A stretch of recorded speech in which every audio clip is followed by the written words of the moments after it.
But we're going to begin this hour with the latest on the shocking attack on Paul Pelosi. As you know, he's the husband of House Speaker Nancy Pelosi. The suspect in the assault is expected to be formally charged later today on counts including attempted murder. Speaker Pelosi was not home at the time of this attack, but she was allegedly the target. A source tells CBS News the suspect shouted, "Where's Nancy?" at her husband Paul after allegedly breaking into their San Francisco home. Jonathan Vigliotti is following all of this in San Francisco. And we have to warn you here that the new details are still very disturbing. Jonathan, this story is still upsetting on so many levels. Good morning to you. And good morning to you, Gayle. Very scary moments early Friday morning. According to police, a hammer was used by this suspect to carry out this attack. He was specifically targeting Nancy Pelosi when he broke into that home early Friday morning. We're told he even made his way to the second story of that home. And the Associated Press now reporting that investigators also found a bag at the scene containing zip ties. Across of Scott and Normandy. Inside the Pelosi home, a source tells CBS News Paul Pelosi was able to call 911 after asking his alleged attacker if he could go to the bathroom. There, he reached a police dispatcher and left his phone on, giving authorities enough information to launch a quick response. From the time the officers got the call to the attack was minutes, less than 3 minutes, I believe. According to San Francisco's police chief, when officers arrived, they found Pelosi and 42-year-old David Dokoupil fighting over a hammer.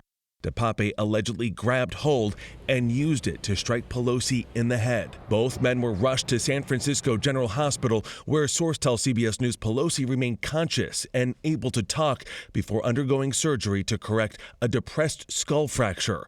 Dokoupil was treated for minor injuries. Late yesterday, the San Francisco DA confirmed the attack was targeted. Mr. Dokoupil was, in fact, looking for Ms. Pelosi. The other thing is we want to make it clear that there were only 2 people in the home at the time that the police arrived, Mr. Pelosi and the suspect. Sources have told CBS News and other media Dokoupil said, "Where is Nancy?" echoing the same language used by the January 6th Capitol Hill mob after the 2020 election. The alleged attack comes days before the midterms, when some get-out-the-vote ads have taken direct aim at the speaker. On Face the Nation, Margaret Brennan asked the chairman of the National Republican Congressional Committee, Congressman Tom Emmer, about his gun-toting ad with the hashtag #FirePelosi. Why is there a gun in a political ad at all? It wasn't an ad. Hashtag I was or a tweet. I was tweeting out something that I had just done. Hashtag #FirePelosi with a weapon. Well, now wouldn't a pink slip be more fitting if it's about firing her? Why don't you make it about the issues? Why not depersonalize it? It is absolutely about the issues. It's about the fact that we have double-digit inflation. Leaving the hospital, Paul Pelosi Jr. would only say this about his father's condition. Any updates on your father? So far, so good. So far, so good. And according to a source, Dokoupil has been released from the hospital this morning. He is in police custody. He is expected to be arraigned as early as tomorrow morning, Gayle. All right, we just want him to be all right. Thank you very much, Jonathan.